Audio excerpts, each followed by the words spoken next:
안녕하세요. 오늘 패널 토론 자장을 맡은 국가기후기술협력센터의 손지희입니다. 오늘 이렇게 바쁘신 와중에도 귀한 발걸음을 해주신 여기 계신 패널 분들과 그리고 에너지티 직원분들께 감사의 말씀을 드립니다.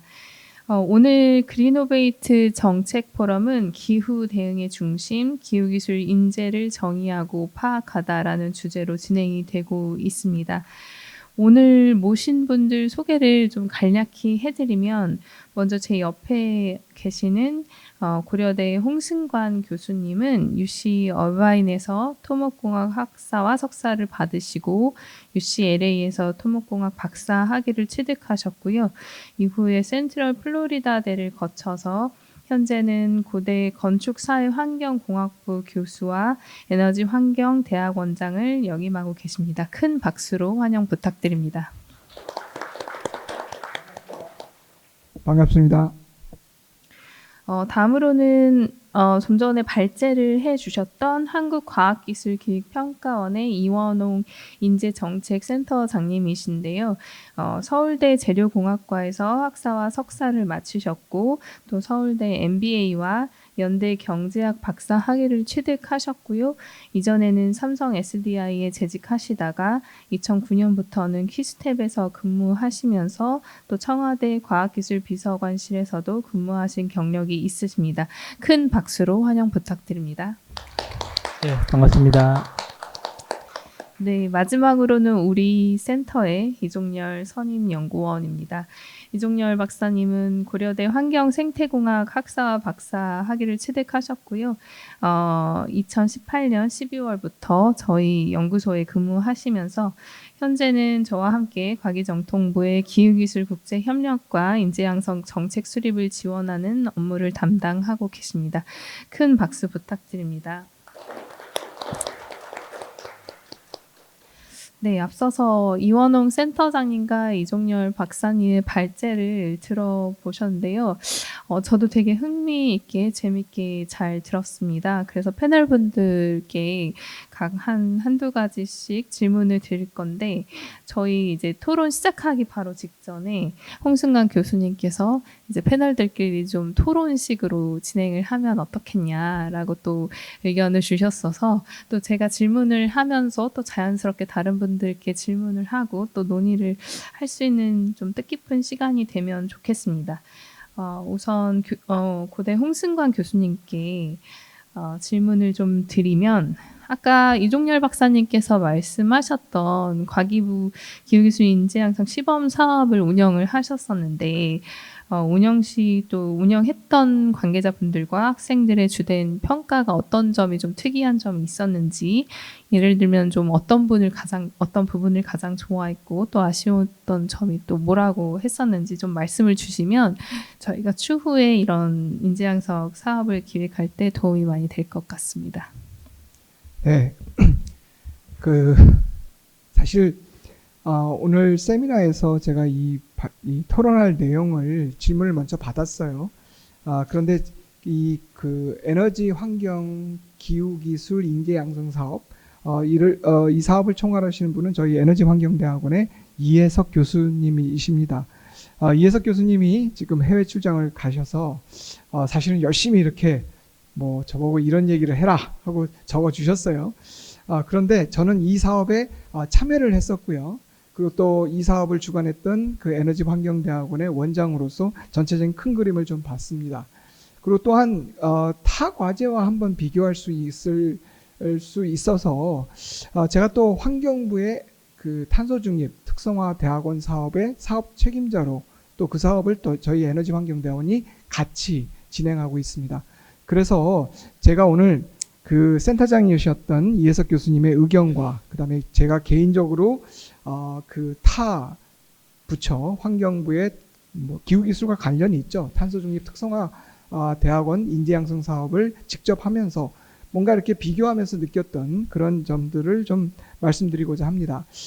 질문을 해주신 게 좋았던 점, 아쉬웠던 점인데 이런 내용들을 뭐 구체적으로 말씀드리려면 저희 기후기술 인재양성센터가 무엇을 했는지를 한번 간략하게 정리를 좀 해봤으면 좋겠어요. 아까 그 이 박사님께서 기후기술 인재양성사업 수소와 그 에너지 환경 쪽에 설명을 해주셨지만 좀 더 구체적으로 들어가면 저희는 그 7단계로 구분된 그러한 커리큘럼을 색다르게 한번 만들어 보았습니다. 그 7단계에서는 예를 들어서 처음에 정책을 공부하고 또 세계적인 석학으로부터 이제 그 국제적인 어떤 세미나를 통해서 또는 강의를 통해서 글로벌한 이슈를 다루게 되고, 그리고 또 실제로 해외 연수 프로그램을 통해서 그 글로벌 어떤 기후 이슈를, 글로벌한 이런 이슈를 국제적인 관점에서 들여다보는 그러한 단계도 있고, 그리고 마지막으로는 실질적으로 자기 주도적으로 R&D의 어떤 기후 기술의 테마를 만들어서 제안을 하고 그 제안한 내용을 가지고 직접 R&D를 기획해서 결과까지 내는, 어떻게 보면 R&D라고 하는 관점에서 전주기를 자기 주도형으로 실행을 하는 그런 프로그램을 만들어 보았습니다. 저는 환경부의 탄소중립 특성화대학원 사업을 하고 지금 3년을 성공적으로 진행하고 함으로써 2년 연장을 받았어요. 그리고 저희가 굉장히 좋은 평가를 받았던 것이 커리큘럼, 탄소중립 관련된 커리큘럼을 잘 구성하였다 하는 점이었거든요. 그런데 그러한 이 기존의 어떤 그 인재 양성 사업의 패턴이라고 그럴까요? 그런 구조를 보면 지식 전달을 하는 것이 굉장히 강조되어 있습니다. 물론 탄소중립 특성화대학원 사업에서도 인턴십, 현장 실습 등등 직무 전환 아까 말씀하셨지만 거기에 좀 더 합당한 그런 내용들을 많이 갖고 있지만 R&D의 어떤 요소는 별로 없습니다. 그래서 이 과기부에서 진행하였던 기후기술 인재양성센터는 인재양성 사업 자체만으로 봤어도 좀 유니크한 그러한 프로그램이 아닌가, 저는 참여를 하면서 그런 것을 느꼈습니다. 그래서 좀 정리를 하면 그 학생들이 좋았던 점은 이제 R&D라고 하는 그러한 그 테마를 R&D를 진행하면서 자기주도적으로 뭐 산자부 과제처럼 교수님이 정해준 또는 뭐 여러 가지 연구 테마에 들어가서 자기가 연구원으로서 또는 어떤 면에서는 테크니션으로서 역할을 하는 것이라기보다는 스스로 어떤 이슈를 발견하고 또 그 문제를 해결할 수 있는 어떤 제안을 하고 그 제안을 바탕으로 기후기술을 직접적 R&D로 연구를 하는 프로그램 안에서 그런 경험을 했던 것이 굉장히 좋게 학생들이 좋아했던 점인 것 같고요. 두 번째는 글로벌 이슈를 다뤘다. 즉 해외 연수를 통해서 또는 해외 석학의 강의를 들으면서 글로벌한 이슈를 다루면서 이것은 기후기술은 로컬한 문제를 해결하는 것이 아니라 글로벌한 문제를 해결하는 점이다 하는 것을 배웠던 점, 이 점이 또 굉장히 학생들한테는 좋은 인상 또는 좋은 경험을 줬던 것 같습니다. 그리고 마지막으로는요, 아까 발표 이 박사님께서 하셨을 때 정확히 그 포지셔닝을 기후기술을 해주셨는데요. 기후기술을 이제 현장에 적용하고 활성화하기 위해서는 정책이라든가 또는 경제적인 어떠한 그 지식을 함양하지 않고는 기후기술을 제대로 활용할 수 또는 적용하거나 활용할 수 없을 것 같습니다. 저희 에너지환경대학원은 고려대 내뿐만 아니라 전국적으로 봐서도 그 기술과 과학기술이죠. 과학기술과 정책을 융합시키는 굉장히 독특한 그런 커리큘럼을 갖고 있습니다. 그래서 저희는 이 기후기술 인재양성센터에서 정책이라고 하는 부분, 또 경제적인 어떤 배경, 이런 부분들을 강조해서 학생들한테 첫 단계, 두 번째 단계에서 많이 교육을 시켰습니다. 이러한 교육을 기반으로 해서 자기 R&D를 이렇게 창출할 수 있는 그러한 새로운 어떤 융합형 기술과 과학기술과 정책, 경제가 융합하는 그러한 전략가형 인재를 양성할 수 있었던 것 같습니다. 그래서 그런 점에서 학생들도 다양한 분야의 학생들이 모여서 좋은 성과, 그리고 또 학생들도 그런 점을 가장 좋아했던 것 같습니다. 그래서 그 세 가지로 R&D를 자기주도적으로 했다는 거, 글로벌 이슈를 다뤘다는 거, 그 다음에 세 번째로는 정책과 그 다음에 경제적인 어떤 분야가 과학기술과 융합됐다는 이 세 가지 점이 학생들이 가장 좋아했던 점인 것 같습니다. 아쉬웠던 점이라고 하는 것은 저까지도 사실은 동감하는 부분이었는데, 이게 석사 양성 프로그램으로 하다 보니까 2년제 프로그램이었습니다. 근데 2년 동안 그 7단계의 모든 그 요구되는 그러한 부분들을 다 하기가 너무 어려웠고요. 그 다음에 자기주도형으로 R&D 전주기를 한번 해본다는 것이 2년만 가지고는 너무나 짧은 기간이었습니다. 그래서 아쉬웠던 점으로서, 또는 뭐 앞으로 제가 좀 제안한 점은, 이렇게 R&D가 인티그레이션 된 그런 교육 프로그램을 제대로 하려면, 그리고 전주기적인 그런 관점에서 학생들을 교육시키려면 좀 더 긴 호흡을 갖고 해야 되지 않을까. 즉 다시 말해서 석사 중심의, 한 2년 중심의 서티피케이션을 주는 이런 프로그램이 아니라 뭐 박사 프로그램을 중심으로 한 그러한 3년에서 5년 정도의 긴 호흡을 갖고 커리큘럼을 한번 만들어 봤으면 좋겠다 하는 그런 점을, 아쉬웠던 점을 말씀드리면서 제안까지 해드립니다. 이상입니다. 네, 감사합니다. 그 커리큘럼이 이제 주요 부분을 잘 말씀을 주셨는데, 이제 기후기술이 글로벌 이슈이기 때문에 글로벌 역량을 함양해야 되는 것, 그리고 또 전략가형 인재를 양성하는 그런 프로그램은 되게 좀 과기부에서도 특이한 점이고 또 중요한 점인 것 같습니다. 그러면 이제 키스텝의 이원홍 센터장님께 좀 질문을 드릴 텐데요. 발제시 말씀 주셨던 정보 기반 인재 정책 수립에 대해서 되게 잘 들었었는데, 여러 가지 협조를 받아야 되는 기간도 많은 것 같고, 협력해야 되는 기간도 되게 많을 것 같고, 저희가 이제 저희 기관 자체로 지금 기후기술 인재 수급 전망 방법론을 만들다 보니까 되게 제한적인 부분이 되게 많더라고요. 그래서 뭐 이러한 관점에서 인재 정책 수립 절차에서 필요한 자원이 무엇일지, 그리고 가장 중요한 요소가 무엇일지가 우선 좀 궁금합니다. 네, 저도 그 두 가지 질문을 받았는데 첫 번째 질문에 대한 답을 준비하고 있었는데 두 번째 질문부터 시작하시고 네, 일단 답변 드리도록 하겠습니다. 일단 그 과학기술 인재정책 수립할 때 보면은 인재정책뿐만 아니라 모든 정책의 수립 과정이 비슷합니다. 유사하다고 볼 수 있을 것 같고요. 그래서 크게 이제 내용적인 면하고 형식적인 면하고 조금 구분해서 얘기를 해야 될 것 같고요. 내용적으로는 일단은 인재정책이라는 거를 시작할 때 기존의 인재정책이 잘 되고 있었는지, 우리가 하던 기존의 것들이 혹시 잘못된 건 없었는지에 대한 반성부터 일단 하고요. 그리고 지금 우리가 마주하고 있는 현실은 어떤지, 그리고 앞으로 다가올 미래는 어떤지에 대한 고찰을 먼저 합니다. 그렇게 되면은 이제 우리가 나아가야 되는 방향이나 철학 등에 대한 고민이 될 수 있을 것 같고요.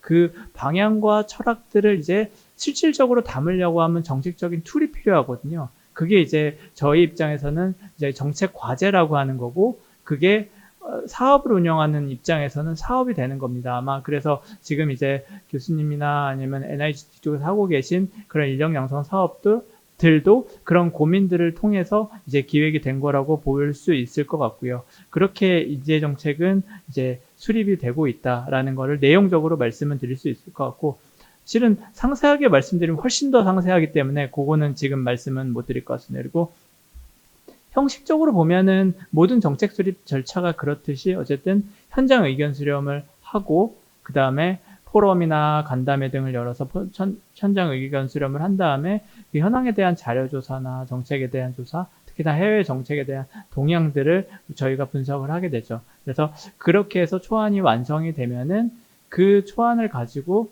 또 다른 계속 의견 수렴을 듣는 절차를 합니다. 그래서 뭐 부족한 부분은 보완하고 그 다음에 없었던 부분은 또 넣고 불필요한 부분은 빼고 하는 과정들이 좀 지난한 과정들이 진행되고요. 저희가 실은 지금 과학기술인재 육성지원 5개년 계획을 과기부랑 같이 수립하고 있습니다. 내년에 이제 발표될 예정인데요. 그런 과정에서도 똑같은 절차로 이루어지고 있다.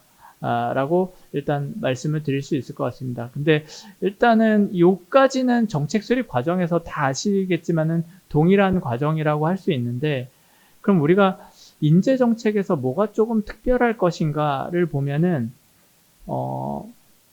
제 생각에는 훨씬 어렵습니다.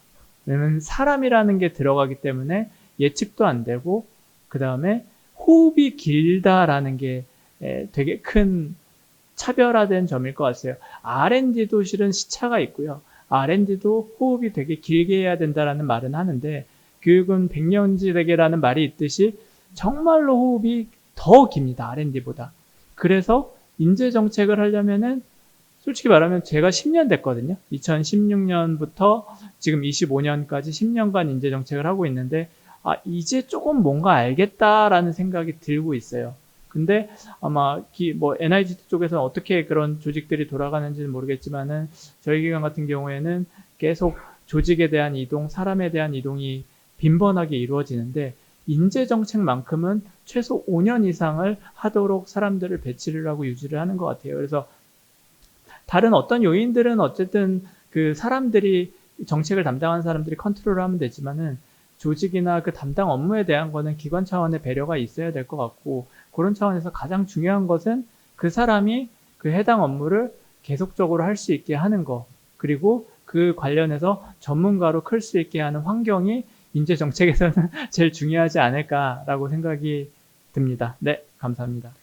네, 굉장히 중요한 저희 기관 차원에서도 중요한 말씀을 해주셨는데, 저희는 이제 기후변화 대응 기술 개발 촉진법이 제정이 되면서 이제 그 촉진법상에 기후기술 전문 인력 양성에 대해서 과기정통부가 이제 시책을 마련해야 되고 이런 사업을 운영할 수 있다 이런 게 생겼어요. 그래서 그로 인해서 22년부터 저희가 그 전담 기관으로 지정을 받아서 이제 시범 사업 운영도 모니터링하고 이제 그런 활동들을 했었는데, 저희가 이런 정책 수립은 아직은 저희가 기후기술 차원에서는 아직은 하지 않았어가지고 되게 배울 점도 많은 것 같고, 그리고 이 부분에 대한 저희 자체도 인재를 양성해야 되는 그런 입장인 것 같습니다. 그래서 되게 중요한 말씀을 해주셨고, 그렇다면 이제 과학기술 분야와 기후기술 분야에 대한 인재정책 수립에 대해서 좀 차별적인 접근이 필요하다고 생각하시는지,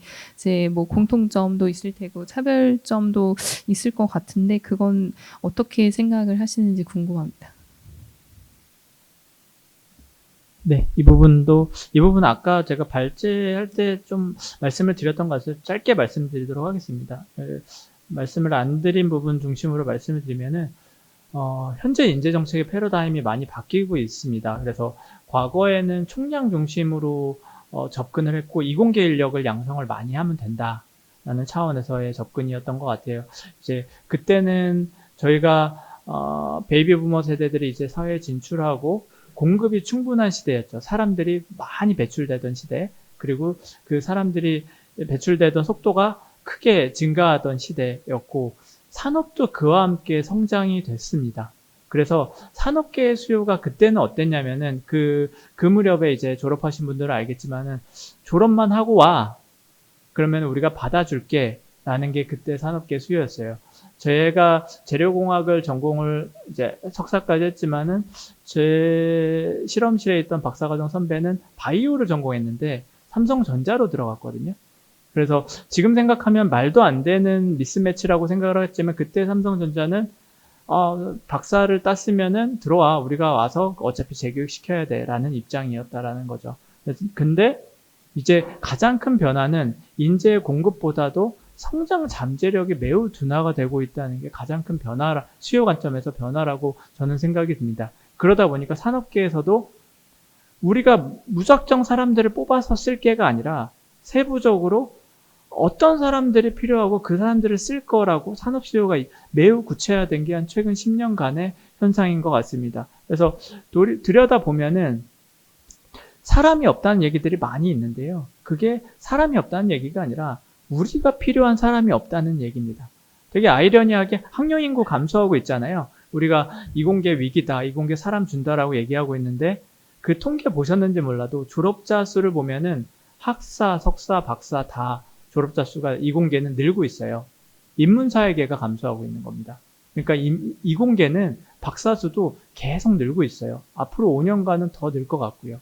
그래서 이런 것들을 좀 우리가 생각을 하면서 좀 접근을 해야 될 필요가 있다. 그래서 과거에는 총량 중심에서 접근이 지금은 이제 기술 분야 간의 접근으로 이제 기술 분야별로의 접근으로 가고 있고 기술 분야를 넘어서 좀 더 세부적으로 원하는 것들이 조금 더 늘어나고 있다라고 일단 말씀을 드릴 수 있을 것 같습니다. 그러면 기술 분야별 접근하고 총량별 접근하고 어떤 차이가 나느냐는 당연히 되게 많은 차이가 난다. 그러니까 총량적으로 접근할 때는 기술 분야별로의 그런 각각 다름을 반영할 수가 없거든요. 예를 들어서 우리는 과학기술 인재를 할 때 AI 시대가 오니까 변화 대응 역량을 넓혀야 돼. 우리 이런 스스로 학습할 수 있는 역량을 넓혀야 돼까지가 과학기술 정책이라고 하면은 기후기술 분야의 정책이라고 하면은 조금 더 스페시픽한 정책들이 들어가겠죠. 그리고 거기에 맞는 교육 과정이나 이런 것들, 커리큘럼이나 그다음에 산학 연계 프로그램 이런 것들이 좀 더 구체적으로 들어갈 건데 이제 그런 것들을 그 차이는 분명한데 그래도 그런 기후기술 분야 정책을 하면서 항상 그런 총량 관점에서를 항상 바라볼 수 있는 시각을 가져야 되지 않을까라고 하는 게 제가 아까 말씀드린 내용이었던 것 같습니다. 답이 됐는지는 모르겠습니다. 네. 네, 말씀 감사합니다. 네, 혹시 교수님. 예, 저한테는 그 질문 미리 안 주셨지만 그냥 좀 생각이 나서 그냥 바로 말씀을 드리고 싶은 게 지금 질문이 제가 볼 때는 두 가지라고 저는 생각을 해요. 첫 번째 이제 과기부가 하는 인재 양성이 타 부처와 무슨 차별성이 있어야 되느냐 하는 부분과 또 기후기술이라는 관점에서 인재 양성이 뭔가 달라야 되지 않나 이렇게 저는 질문을 좀 해석할 수 있을 것 같은데요. 일단 기후기술 인재 양성이 다른 산업, 다른 분야와 뭐가 다르게 해야 되느냐 하는 것을 먼저 여러 가지 그 사업을 해본 경험을 바탕으로 고민을 좀 해봤습니다. 일단 기후기술이 무엇이냐 정의부터 생각을 해보면 아까 제가 논의를 하자고 했던 내용 중에 하나가 그런 거였는데 일단 기후변화가 오니까 기후변화를 좀 저감시켜야 되겠다. 그래서 이제 미티게이션, 감축 분야가 있습니다. 그 다음에 두 번째는 그래도 어쨌든 기후변화가 오니까 그거에 대해서 적응을 해야 되겠다 하는 적응 분야가 있어요. 그리고 주로 탄소 중립은 바로 이 감축 분야인데 탄소 중립 100대 기술도 발표가 정부가 했었고요. 그리고 100대 기술 내용을 보면 정말 다양한 분야의 또 특히 산업 위주의 또 에너지와 산업 위주의 그런 기술들을 전부 다 총망라하고 있습니다. 그런데 지금 오늘도 올 때 너무 더웠잖아요. 이 더운 온도인 걸 보면 탄소 중립 우리가 2050에 해도 한 1.5도씩 2도씩 올라갈 것 같아요. 그럼 우리 적응해야 되잖아요. 그럼 적응 분야 쪽으로 가면 거기에 이제 제가 주로 하고 있는 물 분야, 저는 그 해수 담수화 플랜트 기술을 주로 연구하고 있는데 그런 중동 지역이나 또는 전 세계적으로 물이 부족하게 되거나 또는 홍수 재난 이런 쪽으로 물 분야부터 시작해서 심지어는 보건, 식량 정말 다양한 분야가 다 적응을 해야 되는 거예요. 그러면 기후기술이 정말 한마디로 얘기해서 정의를 할 수 없을 정도로 광의의 개념이다 하고 얘기를 드릴 수가 있을 것 같습니다. 그래서 그렇다면 기후기술을 정의해서 기후기술 인재 양성 사업은 어떻게 해야 되느냐? 융합적인 측면, 통합적인 측면에서 접근을 해야 된다는 거죠. 즉 다시 말해서 기후기술은 아까 발표하실 때도 정확히 보여주셨는데 정말 다양한 분야의 어떤 그 과학과 기술이 모여서 기후기술을 창출합니다. 그래서 그 기후기술을 할 수 있는 인재 양성은 정말 융합적인 인재가 돼야 된다 하는 부분, 심지어는 과학기술도 융합하는 것뿐만 아니라 정책과 경제가 뒷받침돼야 됩니다. 즉 이게 글로벌 이슈다 보니까 어떠한 그 기술 개발해서 적용하는데 드라이버가 있어야 돼요. 그 드라이버는 그 동인이 되겠죠. 그런 드라이버를 그런 어떤 촉진을 시키려면 정책적인 지원과 경제적인 어떤 지원이 바탕이 되지 않으면 안 되거든요. 그렇다면 그 정책과 경제적인 부분까지도 이해를 하는 그런 전략가형 융합 인재가 필요한, 그래서 그런 식으로 기후 인재 양성 프로그램을 해야 되겠다 하는 차별성이 있어야 될 것 같고요. 그 다음에 과기부가 하는 그 내용만 보면 산자부 같은 경우에 그 산업부 같은 경우에는 어떤 기술이 오리엔티드해서 합니다. 그리고 환경부 같은 경우는 약간 공공성을 갖추면서도 또 물산업적인 환경산업 관점에서 접근을 하는데요. 그래도 과기부는 원천적인 어떠한 기술을, 원천적인 과학 기술, 지식 개발 이런 쪽에 포커스가 그래도 가야 되지 않을까. 그리고 약간 뭐 마이크로 하지 말고 마크로하게 전지구적인 관점에서 뭔가 접근이 돼야 되지 않을까. 그런 생각을 좀 합니다. 그래서 그 어떤 과기부 측면에서 이런 원천 기술, 그 다음에 전지구적인 기술을 포커스를 맞춰서 그러한 기술들을 다양한 산자부나 환경부에서 하고 있는 여러 가지 기술들을 통합해서 융합하는 그런 형태의 인재 양성 사업, 이런 것을 해 주시기를 개인적으로 바랍니다.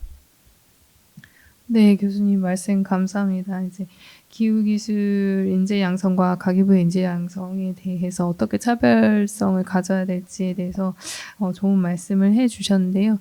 저희가 이제 정책 제언을 하거나 사업 기획을 할 때 반영할 수 있도록 하겠습니다.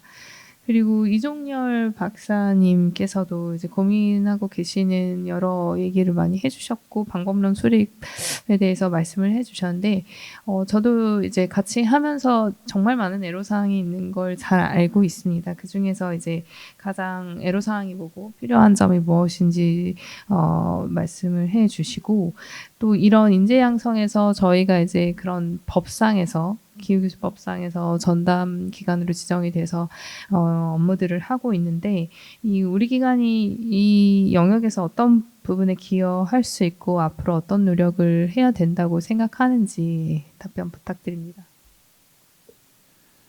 네, 우선 이 방법론 수립 및 이제 기후기술 전망을 내면서 가장 이제 애로사항이 이제 학생들이 대학을 졸업하고 기후기술 분야로 진출을 하는데 어떤 전공에서 어디로 진출하는지에 대한 데이터가 사실상 아예 없는 겁니다. 그도 그럴 것이 저 같은 경우 이제 교육부에서 제공하는 이제 졸업자 통계 중에서 환경학에 해당하는 환경선택공학부 출신인데 근데 제가 아는 한 저희과 졸업생들이 이제 22대 기후기술 분야 중에서 18대, 19대를 갑니다. 그러니까 한 학과인데 지금 한두 군데로 가는 게 아니라 수십 군데, 십수 군데로 막 퍼지고 있는 상황이거든요. 이를테면 화학공학과다. 그러면 태양광으로 가나 아니면 산업효율로 가나 수송으로 가나 다 갈 수 있거든요.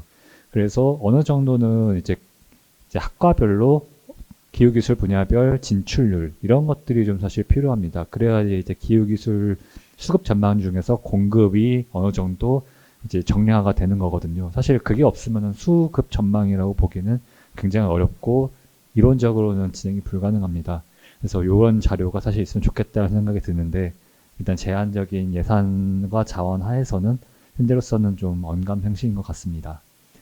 그리고 이제 기후기술 인재정책 관련해서 우리 기관에서 어떻게 해야 될 것인가에 대한 문제는 우선 기후기술 분야 전체적으로 분야별로 어떤 상황이 나타나고 있는지 어떻게 될 것인지에 대한 전망 자체는 우리 기관에서 내야 됩니다. 아무튼 기후기술 관련돼서 총괄적으로 담당하고 있는 것은 이제 기후변화 대응 관련돼서 기후기술법을 이제 주무부서처럼 관리하고 있는 미래에너지 환경기술과이고 이제 그것의 전담 기관인 저희가 해야 되는 것이 맞겠죠.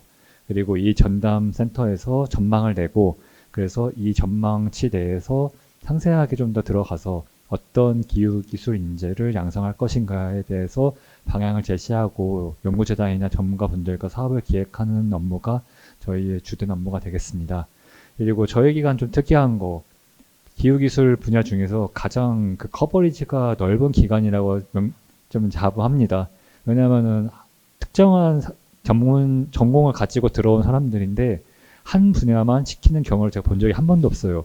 심지어 그 분야 말고도 다른 분야를 10수가지 시킵니다. 그러다 보니까 자연스럽게 다양한 분야를 다루게 되는데, 그리고 이제 또 정책만 하는 게 아니라 또 경제적인 것도 하고 인력 양성 같은 것도 갑자기 하게 되고, 이런 식으로 뭔가 되게 다양한 경험들이 많고 시각이 넓다 보니까 학생들을 교육하는 데 있어서 커리큘럼 상에서 저희 기관이 직접 가서 교육자로서 참여하는 이런 역할까지도 할 수 있게 되지 않을까라는 생각이 듭니다. 그래서 전망을 하고 사업을 기획을 하고 사업이 이행되면서 커리큘럼이나 혹은 산업 현장에 대한 인턴십 등등이 같이 이제 우리 기관과 진행할 수 있는 사항이 아닌가라는 생각이 듭니다. 이상입니다. 네. 이렇게 기후기술 전문 인력 양성이라는 이제 신규 분야에서 저희가 계속 좋은 정책도 제안을 하고 이런 사업도 기획할 수 있는 좀 역량을 갖추어 나가면 좋겠다는 생각을 하면서요. 혹시 이 자리에 참석하고 계시는 저희 NIGT 연구원들 혹시 질문이 있으실까요? 네, 글로벌 전략센터의 정유라라고 합니다. 저는 이 센터장님께 그 질문 드리고 싶은 부분이 있는데요. 살짝 마이너한 부분일 수 있는데, 첫 번째로 그 논문 데이터를 활용해서 그런 인력을 트래킹 하신다고 하셨는데, 사실 논문은 과학 지식을 좀 많이 담고 있는 것 같고, 기술 지식은 특허에 많이 담겨 있는 거 있다고 좀 알고 있는데, 혹시 특허 데이터도 함께 보완 자료로 활용을 하시는지, 아니면 논문 데이터만 활용하신다면 그 이유가 무엇인지 여쭤보고 싶습니다. 그리고 두 번째 질문으로는 그 아이리스에 있는 데이터와 고용보험 DB를 이제 결합하셨다고 하셨는데, 이거는 혹시 그 부처 차원에서 고용노동부와의 협의가 이루어져서 가능한 것인지, 아니면 일반 저희 정출연 연구원들도 그렇게 활용할 수 있는 것인지 여쭤보고 싶습니다. 감사합니다. 네, 되게 중요한 말씀인 것 같고요. 짧게 답변 드리도록 하겠습니다. 일단 논문 데이터뿐만 아니라 정확하게 보셨습니다. 특허 데이터도 활용을 하려고 처음에 기획을 했었고, 근데 일단 가용 가능하고 정확한 데이터를 좀 생산하기 위해서 일단은 연구 분야 쪽에 집중을 했습니다. 그래서 스코프스 DB, 현재는 클라리베이트사 DB로 바꿔서 지금은 분석을 하고 있는데, 이렇게 해서 논문 데이터를 활용을 하고 있고요. 그리고 AI 분야 같은 경우에는 아시겠지만은 그런 DB로 좀 분석하기는 한계가 있어요. 왜냐면 거기는 페이퍼 발표, 컨퍼런스 발표 이런 것들도 다 실적으로 중요한 실적으로 잡히기 때문에, 그래서 그런 분야 같은 경우에 컨퍼런스 페이퍼 같은 것들을 조금 더 추가해서 분석을 하고 있고, 이제 특허가 비는데 특허는 특허청과 협력을 했습니다. 그래서 특허청에서 독자적으로 글로벌 글로벌 인력지도 특허 편을 그쪽에서 만들고 있고, 그래서 과기부에서는 논문 중심, 특허청에서는 특허 중심, 이렇게 해서 양 기관에서 양 부처에서 만들고 있다라고 보시면 될 것 같습니다. 근데 특허는 아시겠지만 발명인에 대한 확인이 쉽지는 않아요. 그래서 그거를 구분하기 위한 키값 자체가 어떻게 보면 특허청에만 있거든요. 주민등록번호 같은 게. 그래서 그런 거를 특허청에서 할 수 있는 고유 권한이라고 생각을 했기 때문에 특허청과 특허전략원에서 하고 있다라고 답변을 드릴 수 있을 것 같고요. 두 번째로는 그리고 조금 더 딥하게 말씀드리면은, 산업계에서 중요한 지식은 특허도 안 냅니다. 그래서 현실적으로 산업계 그런 중요한 사람들을 뽑아내기는 쉽지 않다라는 거를 또 말씀을 드려야 될 것 같고요. 그다음에 두 번째는 그 아이리스 고용 DB 연계 관련해서 저희가 이거 연결시키기 되게 힘들었고요. 아시겠지만은 되게 힘들었고, 그래서 과기부도 저희가 설득하는데 시간이 오래 걸렸고, 그걸 가지고 이제 과기부랑 고용부랑 협의를 해서 그 결과까지 얻기도 쉽지만은 않았습니다. 그리고 올해 다시 이제 본결합을 해야 되는데, 다행히 이제 작년에 한 게 있으니까 이제 고용부에도 협조적으로 하고 있는데, 이게 녹색기술센터 자체적으로 접근을 했을 때 쉽게 고용부에서 협조해주지까 하는 생각은 개인적으로는 있고요. 꼭 필요하다라고 하면은 그런 연계할 수 있는 정보가 녹색기술센터에 있다는 가정하에 그 고용부 쪽으로 한번 연락을 해보시면 어떨까 싶고, 근데 최근에는 이런 것들을 조금 활성화하고자 하는 움직임은 있는 것 같아요. 왜냐면은 이게 필요한 정보인데 개인정보 때문에 결합을 못해서 못 쓰는 경우가 되게 많이 있거든요. 그래서 이거를 확대하려고 하고, 그 개보위라고 있어요. 이런 것들에 대한 심사를 하는데 거기서도 가명정보 결합은 적극적으로 거기서 지원을 하라라고 얘기를 하고 있거든요. 그러니까 직접적으로 주민등록번호 쓰지 말고 그 생년월일, 성함 이런 거 써가지고 매칭을 하는 거는 그쪽에서 적극적으로 하라라는 그런 지침이 있기 때문에 그런 것들은 아마 좀 부처랑 좀 논의해서서 꼭 필요하다라고 하면은 적극적으로 한번 추진해 보는 것도 괜찮지 않을까라고 생각은 듭니다. 네, 이상입니다. 제가 질문 드리고 싶은 거는 그 연구를 함에 있어서 약간 그 정량적인 접근에 대한 한계? 뭐 이런 것과 좀 관련되어 있는 부분이긴 한데, 아까 그 이 센터장님께서 약간 언급을 해주셨던 것 같습니다. 이제 그 이 분야의 그 역량, 직무라고 하는 것이 홀리스틱하게 봐야 되는 그런 게 필요로 하다고 이제 이야기를 주셨는데, 솔직히 저희가 국가 차원에서 이제 해당되는 분야의 인력의 어떤 수급을 이야기를 할 때, 다분히 정량화 시켜서 저희가 이제 접근을 해야 되는 부분이 있지만, 다른 한편에서는 이렇게 다양한 디서플린이 들어왔을 때 저희가 이에 대한 구체적인 핀셋형 뭐 예를 들어서 뭐 그런 수급 전망을 하기는 상당히 어려운 부분이 있음에도 불구하고 저희 같은 정책 연구자들은 거기에 대한 요구를 받고 있기 때문에 어떤 지표화 작업을 통해서든 여기에 대한 결과물을 도출을 하려고 노력을 합니다. 그런데 이제 이런 접근을 함에 있어서도 아까 뭐 전체적인 흐름 자체가 되게 이렇게 폭넓게 융합적으로 봐야 됨에도 불구하고 저는 어떻게 보면 한쪽만 너무 정량적으로 봐야 되는 그런 접근성을 가지고 있는 좀 구조적인 문제, 모순 같은 게 좀 있지 않나라는 생각이 들어서 이런 생각을 하면서 이제 서구 사회의 이와 관련된 연구를 살펴봤을 때 저희처럼 접근하는 사례가 적거나 없거나 하는 이유가 왜일까라는 생각도 다시 한번 해보게 되고요. 그래서 조금 뭐 다른 형태의 질문일 수는 있겠지만 여기에서도 상당히 많이 건드려주는 요소가 있어서 해당되는 질문을 전문가분들께 드려봅니다. 제가 먼저 좀 답변이라기보다는 일단 코멘트신 것 같아서 거기에 대해서 간단하게 좀 살을 붙여보면은 말씀하신 대로 그 정량적이냐 정성적이냐를 명확하게 구분하기는 쉽지는 않은 것 같아요. 제가 봤을 때 특히나 인력 정책에 있어서. 그래서 어느 때는 근데 결국에 정책화가 되려면은 그래서 몇 명 필요한데 몇 명이 부족한데 몇 명 양성해야 되는 데가 항상 나오게 되어 있고요. 그러면 그거에 대한 근거는 뭘까를 물어보는 것 같습니다. 근데 이게 조금 다른 것 같은 게 최고급 연구자를 양성하는데 우리가 수급차로 몇 명이 부족해라는 접근이 맞을까? 라는 생각은 저는 요새 계속 들고 있거든요. 우리가 국가 차원에서 최고급 연구자를 500명을 유치해야 된다라고 했을 때 그 500명이 수급이 부족해라는 거를 누가 증명할 수 있겠으며 누가 어떻게 가져갈 수 있겠으며 그러니까 그거는 이제 믿고 투자하는 관점으로 봐야 될 것 같고 중국 같은 경우에는 그래서 시드는 넓게 뿌려요. 그냥 최대한 뿌릴 수 있을 만큼 이거는 정말로 씨앗이다라고 생각하고 뿌리고 그 다음에 거기서 정말 잘하는 애들에 대해서는 파격적인 지원 혜택을 줍니다.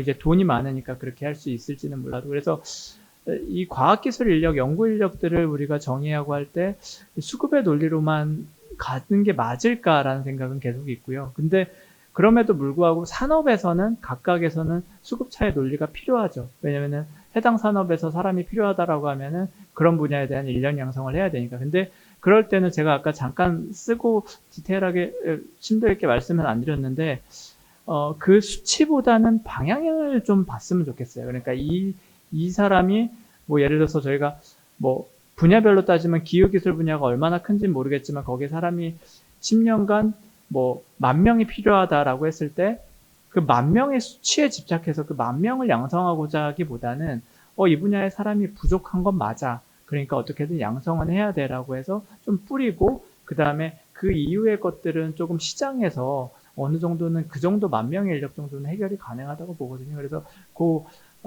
그렇게 한번 봤으면 좋겠고, 다른 나라들도 수급차 전망을 할 때 우리나라처럼 그렇게 몇 명 부족해라고 전망한 나라는 많지는 않습니다. 방향을 훨씬 더 중요하게 생각을 하거든요. 그리고 그 방향의 굵기죠. 그러니까 여기는 정말 필요해서 빨간색이야, 여기는 조금 필요해서 노란색이야, 이런 식으로 표기를 하지 몇만 명 이렇게 하는 경우는 많이 없기 때문에 그거는 그냥 참고로 말씀을 드리도록 하겠습니다. 네. 네. 이렇게 얘기를 나누다 보니까 벌써 시간이 거의 다 됐는데요. 혹시 마지막으로 교수님 뭐 하시고 싶은 말씀 있으시면. 네. 시간이 별로 없다고 그러는데 좀 아쉽긴 한데요. 뭐 기존에 하셨던 질문이 아니고, 사실 제가 오늘 패널에 온 이유가, 또는 저 선정돼서 이렇게 패널 통해 참석을 하게끔 요청받은 이유가, 이 기후기술 인재양성센터를 직접 운영해서 그런 경험을 한번 공유해 봤으면 좋겠다 하는 취지였던 것 같아요. 그래서 제가 주로 그런 측면에서 제가 말씀을 계속 드렸고요. 그렇다면 이제 기후기술 인재양성 사업은 끝났어요. 근데 앞으로 또 했으면 좋겠는데, 그러면 또 하더라도 뭔가 강화를 하거나 또는 전략적으로 뭔가 더 좋게 프로그램을 만들어야 될 것 같은데, 그런 차원에서 두 가지만 제가 조금 말씀을 드릴 게 있을 것 같습니다. 하나는 AI 시대에 적합한 인재양성 사업으로, 이게 단순히 과기부 이 기후기술 인재양성 사업뿐만 아니라 모든 사업이 그렇게 가야 될 것 같아요. 그러니까 AI가 들어오고 나니까 지금까지 그 많은 그 기존의 특성화대학원 사업 다 포함해서 인재양성 사업이 어느 분야에 뭐 지식 함양, 그 다음에 인재 또는 인력 양성 이렇게 들어가니까 전문가들이 이렇게 지식을 전달하는 그런 측면이 되게 강조됐었거든요. 근데 AI가 나오고 나니까 뭐 기후기술부터 시작해서 모든 지식들은 찾으면 되거나 아니면 물어보면 되는 시대가 온 거예요. 그렇다면 사람 중심으로, 아까 이 센터장님께서도 말씀을 하셨지만, 사람 중심의 그 인재 양성이 되려면 저희 지금 기후기술 인재 양성 센터, 저희 고대에서 하고 있는 것 중에 거를 한마디로 얘기하면 PBL이 아닐까, 프로젝트 베이스드 어떤 러닝이 아닐까. 즉 근데 그 PBL 자체도 학생이 주도적으로 자기의 경험을 바탕으로 해서 이러한 기후기술을 개발하면 되겠다. 그래서 그런 기후기술을 제안하고 그 기술을 개발하기 위해서 승인을 받으면 R&D를 진행했던, 너무 단기간에 하니까 그 R&D 관점의 성과로는 굉장히 좀 한계적인 것이 있었지만, 그러한 경험을 인재가 그 경험을 한 학생은 정말 진정한 인재로 거듭나는 것이 아닌가. 뭐 커리큘럼을 만들어서 계속 교육시키고 뭐 하는 이런 어떤 그 천편일률적인 프로그램에서 벗어나서 이 AI 시대에는 직접 그 자기주도형으로 프로젝트 베이스로 뭔가 러닝하는 그 전주기를 경험하는 이 경험이 중요하지 않을까 하는 생각이, 그래서 그런 부분이 좀 더 강조돼야 되지 않을까. 만약에 그것이 강조된다면 이 어떤 예산의 배분도 좀 달라져야 되지 않을까, 그런 생각이 들어요. 그러니까 무슨 얘기냐면, 예산을 저희가 받고 아까 말씀하신 대로 적지 않은 예산이 들어갔는데 학생이 제안하는 어떤 프로젝트를 수행하기에는 부족한 거죠. 그러다 보니까 어떤 일이 벌어지냐면, 기존의 교수님들이 하시던 그런 연구와 연계를 하면서 학생들의 의견을 좀 절충하는 그런 경험을 제가 했거든요. 근데 학생이 교수님이 하시는 연구와 다르게 자기가 찾아보고 A한테 물어봤던, 뭐 자기가 국제연수를 갔던 이러면서 뭔가 새로운 아이디어로 제안을 했을 때, 근데 그 연구실에서는 또는 이 버짓으로 예산을 할 수가 없어서 못하는 것이 많았거든요. 그런 관점에서는 다음번에 다시 이런 센터를 좀 과기부 차원의 좀 차별화된 걸 한다 하면 약간 예산 구조도 좀 바꿔서 그 인재양성센터에서 또 다른 어떤 제안하는 그런 R&D를 또 이렇게 선정해서 할 수 있는 이런 어떤 그 구조를 좀 갖춰줬으면 좋겠다. 즉 PBL, 진정한 PBL을 할 수 있는 그런 인재양성 프로그램을 했으면 좋겠다 하는 것이 있고요.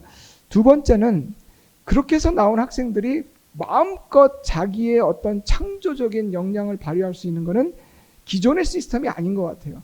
이 친구들한테 뭔가 창업도 시키고 얘들이 마음껏 뭘 할 수 있는 그런 장이 좀 필요한 것 같은데, 산학 연계 프로그램을 하면 아까 직무전환 얘기하셨지만 탄소중립 특성화대학원 이런 데서는 취업 연계 뭐 이런 것들 많이 합니다. 그러면 결국 학생들 교육시켜서 기존 시스템에 넣어주는 이런 역할들을 하는 건데, 그것이 아닌 요새 사실 기후기술 제가 많이 접해보면요, 돈이 모이고 있는 것 같아요. 예, 벤처 캐피탈 전부 다 막 좋은 기후기술 찾아다닙니다. 뭔가 이렇게 창업과 연계한 이런 부분들이 강조되면 학생들이 나와서 또 창업과 관련된 경험들을 하지 않을까. 그런 것이 지금 소위 말하는 AI 시대에 적합한 창조형 인재, 전략가형 인재를 양성하는 진정한 프로그램이 아닐까, 그런 생각을 해봅니다. 네, 교수님 감사합니다. 굉장히 많이 도움이 될 법한 두 가지 이제 제언을 해주셔서 그 창업의 장을 만드는 이런 프로그램이 되면 좋겠다. 굉장히 되게 저희도 공감을 하고 또 이런 식으로 또 고민을 해봐야 되는 부분인 것 같습니다. 네, 오늘 좀 긴 시간 동안 거의 2시간이 다 됐는데요. 이렇게 바쁘신데 참석해주신 패널분들께 다시 한번 감사를 드리고요. 그럼 이것으로 저희 패널 토론 마치도록 하겠습니다. 네, 감사합니다.